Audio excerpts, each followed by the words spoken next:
Today I will explain what is networking program. Networking program means it refers to networking programming అంటే ఏంటంటే ఒక system నుంచి ఇంకో సిస్టమ్కి కమ్యూనికేషన్ అనమాట.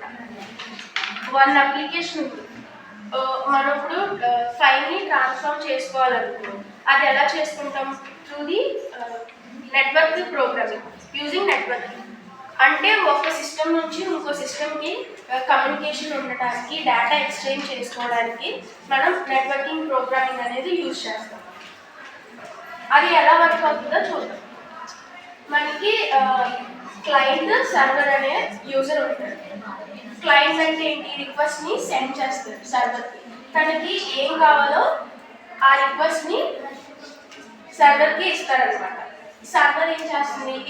ఇక్కడ మన రిక్వెస్ట్ పాస్ చేసుకున్న ఐపీ అడ్రస్ ద్వారా మనకి ఈ సర్వర్ నుంచి క్లయింట్కి రెస్పాన్స్ అవుతుంది అనమాట.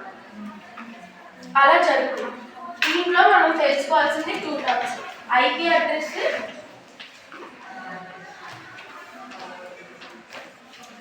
రౌటర్. ఐపీ అడ్రస్ అంటే ఏంటంటే, ఇప్పుడు మనం ఒక వెబ్సైట్కి వెళ్తాం. ఆ వెబ్సైట్లో మనం క్లయింట్ కదా, మనం క్లయింట్ ఏం చేస్తాము? నాకు ఈ జావా స్క్రిప్ట్ నేర్చుకునే వెబ్సైట్కి వెళ్తాం. జావా స్క్రిప్ట్ అని టైప్ చేయగానే ఈ సర్వర్లో ఆ జావా స్క్రిప్ట్కి ఐపీ అడ్రస్ ఉంటుంది కదా, సమ్ ఐపీ అడ్రస్. ఆ ఐపీ అడ్రస్లో జావా ఉంటుంది సర్వర్లో. ఈ ఐపీ అడ్రస్ ద్వారా ఇది రూట్ చేస్తుంటుంది అనమాట. ఇక్కడ జావా ఉంది కదా అని రూట్ చేసుకుని ఈ ఐపీ అడ్రస్ ద్వారా ఇక్కడ నుంచి మళ్ళీ క్లయింట్కి రెస్పాండ్ అవుతుంది అనమాట. అది ఐపీ అడ్రస్ ఫంక్షన్. తర్వాత రౌటర్ అంటే ఏంటంటే, మనం ఇక్కడ ఉన్నాం కదా, జావా అని టైప్ చేసాం కదా, మనం ఈ పేజ్ నుంచి జావాకి తీసుకెళ్ళాలి కదా. వితౌట్ లోడింగ్ మనం ఉన్న ప్రెజెన్స్ ఉన్న పేజ్ నుంచి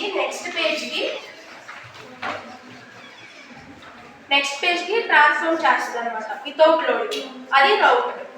ఇందులో మనకి ఫ్రంట్ ఎండ్, బ్యాక్ ఎండ్ ఉంటుంది. ఫ్రంట్ ఎండ్లో ఏం జరుగుతుందంటే, front end router, back end router ఉంటుంది. బ్యాక్ ఎండ్లో ఏం జరుగుతుందంటే, మనం క్లయింట్ నుంచి సర్వర్కి ఇస్తాం కదా, ఆ సర్వర్లో రౌటింగ్ జరుగుతుంది. అంటే మనం ఈ సర్వర్లో మల్టిపుల్ డేటా అనేది ఉంటుంది.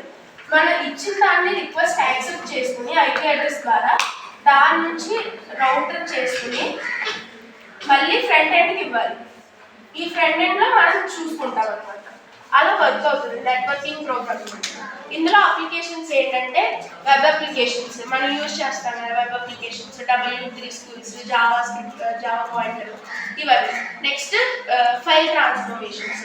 అంటే ఒక సిస్టమ్ నుంచి ఇంకో సిస్టమ్కి ఫైల్ ట్రాన్స్ఫర్ చేసుకోవాలనుకో అప్పుడు మనం నెట్వర్కింగ్ ప్రోగ్రామ్ యూజ్ చేస్తాం.